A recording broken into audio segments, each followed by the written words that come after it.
I thought I was just going out for breakfast. I didn't know yet that this city would quietly rearrange something inside me. Because sometimes life doesn't change through giant moments. Sometimes it changes through conversations, through peace, through finally feeling seen.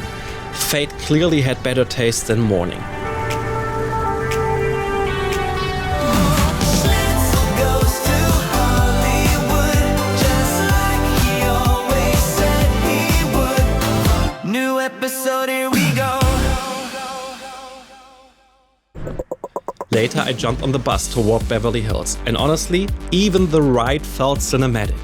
The heat, the sunlight, the strange Los Angeles energy that somehow wraps itself around you without asking permission. Beverly Hills felt weirdly quiet, like the city had already proven something and no longer needed to impress anybody. And then Rodeo Drive, a place that somehow feels less like a street and more like a movie pretending to be reality. I was on my way to meet someone I had a feeling would matter, Ashkan Tabibnia. One of those rare people who somehow make you feel calmer within the first 5 minutes. Sure. And I don't know how to explain this properly, but meeting him felt strangely important, like opening a window in a room that had been closed for years. They feel like mirrors, like somebody helping you hear thoughts you already carried somewhere deep inside yourself. Yeah. You know, it's been a pleasure to meet Phil from Europe, and I had the pleasure of meeting him. Amazing conscious leader in art of conscious filmmaking, and just a professional, and we are so happy to have him in Beverly Hills, Hollywood, with him here. So it becomes like kind of the wonderful yin-yang exchange of conscious filmmaking. Thank you. Thank you so much, Carl.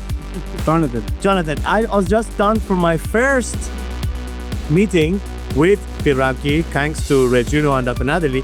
As soon as I was leading the Beverly Hills experience, the ambassador just stopped me and said, that person has a good energy. That person is Very good man. and I wanted him to be on the video that he just, it doesn't know me, okay? I passed and he said, that man is a good man. Listen, that's what he said. Very good man. I could tell the energy. I could sense it, man. I could sense it. Not made in here. Everybody doesn't have that energy that people carry, you know? Not everybody has special, man. Special. I'm telling you so much. Hey, you know what did I do? He came to Hollywood, but Hollywood's going after him. And you know what after? Yeah, Hollywood came after him now. He came to the Hollywood, but what happened? He don't know what Hollywood, because so good, he's rare. Hollywood came after him. Oh yeah, But you know what's crazy, man. What else I'm gonna do? We have to hide him. Yeah, we cannot show him to everyone anymore. But He is good so much, but have a good pop. nice to meet you. Accept yourself. And somewhere during those hours, I noticed something uncomfortable but honest inside me. For years, I think I quietly learned to make myself smaller, more reasonable, more realistic. But here, people kept reacting differently. Like, no, that thing you are, lean into it. Maybe for the first time in a long time, I didn't feel like I had to shrink myself. And then something very LA happened. If you've ever been to an American grocery store, you know exactly what I mean. It feels absurdly exciting. Endless options. Air conditioning that feels like divine intervention. Shelves full of possibility. And weirdly, freedom. Because sometimes freedom is something really small. Like realizing nobody's telling you who you're supposed to be.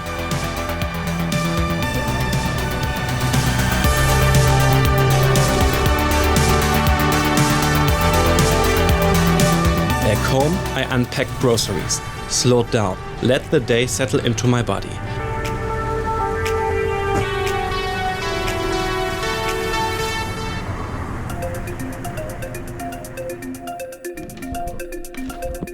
And the next morning started softly. Scrambled tofu, vegetables, beans, that deep, smoky American breakfast flavor.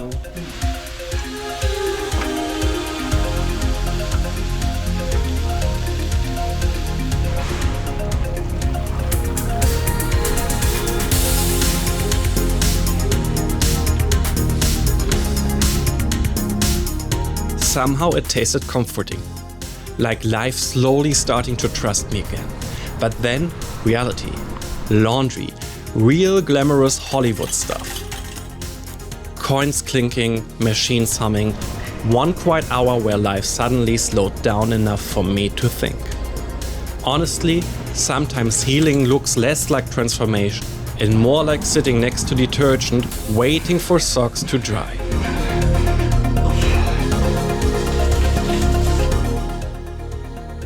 So my goal today is quite obvious this time.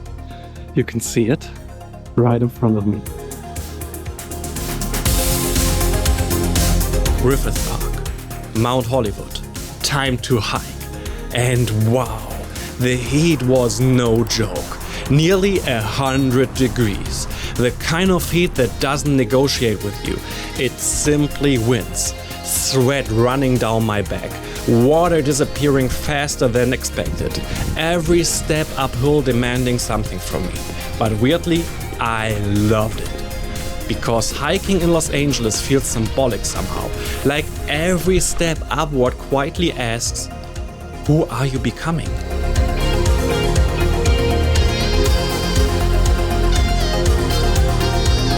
The higher I climbed, the more the city opened itself.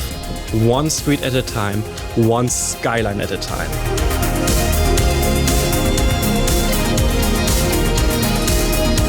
LA stretching endlessly beneath me like something alive. Breathing, expanding, becoming.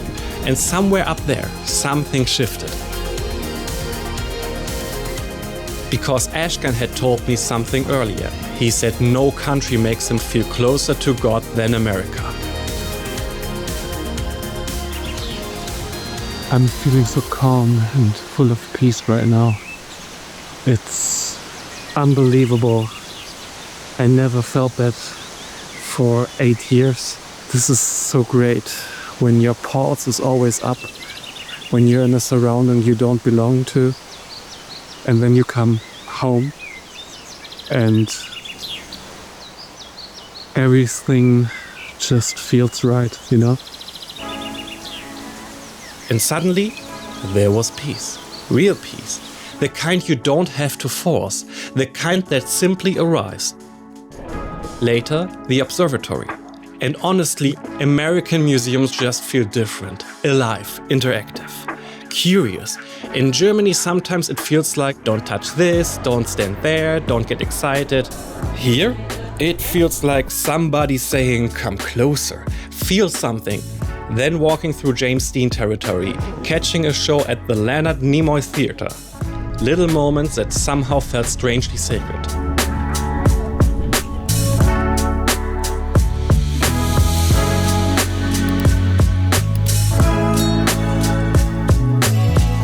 Even a squirrel randomly shows up like itself saying, hey, pay attention. You're alive right now.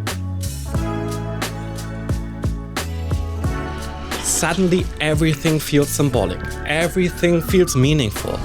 Then the Vista Theatre, watching Kill Bill the way cinema was always meant to be experienced. Surrounded by people who genuinely love film. Because here, movies aren't just entertainment, they matter. They are culture, identity. Tarantino literally saving a cinema because stories matter that much. Thank you guys for joining us for our screening of Kill Bill, The Cold Bloody Affair.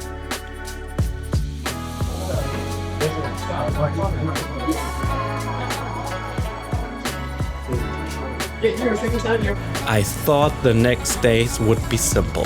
One location, one mission. Instead, something completely unexpected happened. And looking back, I think that day quietly changed the entire direction of this trip.